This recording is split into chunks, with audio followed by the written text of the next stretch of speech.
What does so for someone who's asking, give me a practical example of what sharing my testimony looks like today. What example comes to mind based upon what you just shared?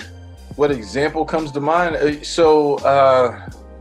Saint Francis of Assisi, he had a great quote, or he's reported as giving this quote where he says, "Preach the word at all times, and sometimes use words." Many times we give a lot of words, and you look at the structure, you look at the organization, and you see there are opportunities, there are gaps that can be filled. Nowadays, in today's time, individuals are looking for structures that are able to withstand all of the issues of the day. They're looking for organizations that are tight knit, that have effectiveness. You look at what Jamal Bryant is doing with New Birth, right? And so they just raised $100,000 for bail for individuals who are unable to pay their bail, right, for small offenses. Those kind of things, when you're watching people come together on one accord, and that doesn't mean that a more intimate church can't do those things. I'm just using this as an example of unity. When people see that, they respond to it, and that becomes the testimony. It's great. You and I both grew up in testimony service, right? So there was 30 minutes of testimony service every service. Somebody's going to get up and say something about what God did, right? That's great, but if I can't relate to it, and if your Jesus helped you, but you can't show me how he can help me, if you can't show me how it can translate into some level of an impact, some social service, something in my life, it's going to be hard for me to hear the testimony. The biggest testimony that we have right now, or the biggest opportunity to testify, I should say, is the ability to feed the person that's hungry. And that doesn't always mean food. What is it that we're able to do for them that draws them in, that I don't have to say Jesus, but they see him in what I've shown them? Okay. All right. So this is at the point of the show where I go off track. Our questions kind of go out the window. I want to go deeper with this. Uh-huh. The example I visually came up with when you talked about preach at all times, sometimes use words. Yeah. What is an example of what happens when people go to AA meetings, or group meetings? And it's fresh in my mind because I'm watching a show with with Morris Chestnut, The Enemy Within. Pretty not paid to plug this anyway. Right. And his character is dealing with grief. And in the latest episode, it was introduced that he went to grief counseling and is now leading it. Mm-hmm. And grief counseling is like, an AA circle where you go and you say, hey, my name is so-and-so, and I am dealing with whatever situation you're dealing with relative to the conversation. And as you're talking about preach at all times, use words sometimes, at first I was like, okay, there's the element of sharing what you've been through, which like the truth. Yeah. In a place that can receive your truth, right? What you've been through and how you were able to overcome. But then even with that same imagery of the grief circle or grief group is the idea of ministering through just listening. Yeah. So my question for you, and I'm trying to dig deep into this whole practical piece. Sure. For churches who were listening and believe what you said when you said preach at all times, use words sometimes, they may say, Malik, we're doing that. We're doing outreach events, particularly the small churches, right? We're doing outreach events and they're not seeing fruit from it. What's wrong with the approach that they are pursuing when they're trying to preach at all times and use words sometimes? Like, what's missing? Where's the gap in that? So that's a very, as simplistic as that question is very deep, as you suggested, and the answers are not easy to give in a blanket sense. And the reason for that is because each church has unique challenges depending on the footprint that it's in, depending on the demographic that's around it, depending on what's happening programmatically and spiritually inside of that body. So I can paint some broad strokes, but that's not to be left as gospel. And so right. The broad strokes can be as simple as, what is your conversion funnel? Why does Walmart, Target, Apple have a conversion funnel, but the church, we just leave it up to God? We have to be very deliberate about leading people to him, not just putting people in the door where he is and hoping that they see him. Because what's a conversion funnel, Malik?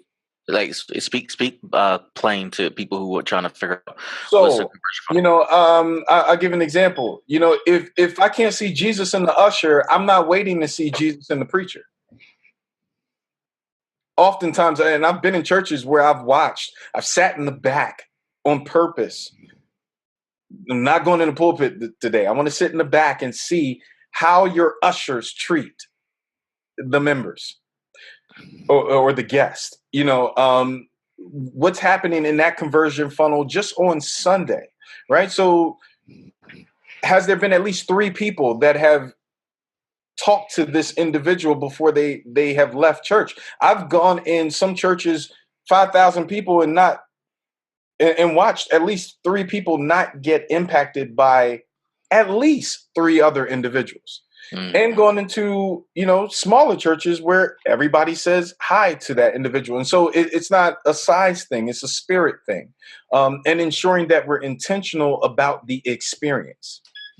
When you go to Disney World, when you go to Universal Studios, the rides aren't as spectacular as we've always imagined them to be, right? There are rides that have been there for 15 years. It's still a small world after all in Epcot Center, right? But millions still go there. And the reason for that is, overall, the experience that you're going to get is very deliberate. How they greet you, how they treat you at the gate, what happens when you're there. Are the parades going to be consistent? Are the characters going to be consistent when they go out to greet? Those principles are some of the very things that Jesus talked about along the way. The very thing that Bible, the basic instructions before leaving earth, talks to us about in our consistency, right? Because it talks about, if a man know not how to rule his own house, how shall he take care of the house of God? We always leave that in the husband-wife perspective. But when you think about it, how do I treat my home? Yep. So when my daughter comes in, am I talking to her about her day? Or am I just assuming that her day was okay? Am I giving her just a higher buy? Or am I really spreading love? How many times have I talked to her before I send her upstairs, for the night? Have I asked, my significant other, whether it's a husband or wife, husband, no matter which way that's coming, how is your day? What's going on in your day? How can I be of service to you beyond just the things that you expect of me, or the things that we have fallen accustomed to seeing? Those things happen in the church all the time. I'm a deacon. I get it. I'm going to grab the offering pan. I'm going to make sure I get all the offering, and I'm going to take it back to the room and account it, because that's what I do. Many times we don't go beyond that very thing that we are accustomed to doing. That's the opportunity. The conversation with the woman at the well, that was something that went beyond the custom. Right. And those are the things that, we have opportunities whether you're an intimate church, having that outreach issue, or a big church having what seems to be a programmatic issue. It's going beyond what the accustomed thing is. Yep. And for those who are wondering, the technical term of a sales funnel or a conversion funnel is to walk a potential customer through a system and ultimately ending up with with a purchase or buying from you. You're trying to get people who are visiting your site or your shop to not only walk in, but then walk in and then check out, and then hopefully return for other purchases. For a church, the sale, what represents a sale is one giving their life to Christ, right? And becoming a member and disciple at that place of worship. And what Malik was talking about was part of the conversion experience or the conversion funnel. It has to involve the interaction with staff, parking attendants, ushers, interaction with other consumers in the facility, which would be your parishioners. The worship experience, the way the word was taught, right? And then the customer feeling like, or the potential customer feeling like there was enough of an experience and enough explanation about the faith that would lead them to believe I need to hunker down and make this transaction, my life for his, my sin for his blood, my freedom for his nails, and make it final and declare it. And so the whole practicality of going through the conversion funnel, I think what we just talked about, Malik, happens in the four walls. But then we also know the conversion process, the conversion funnel, if we're going back to business, happens external to the church too, because people can go through the conversion funnel of being just an ancillary peripheral visitor to becoming a member. And for churches, and what I'm trying to explore with this question that churches may be having about their outreach events, part of me is wondering, what you consider an outreach event.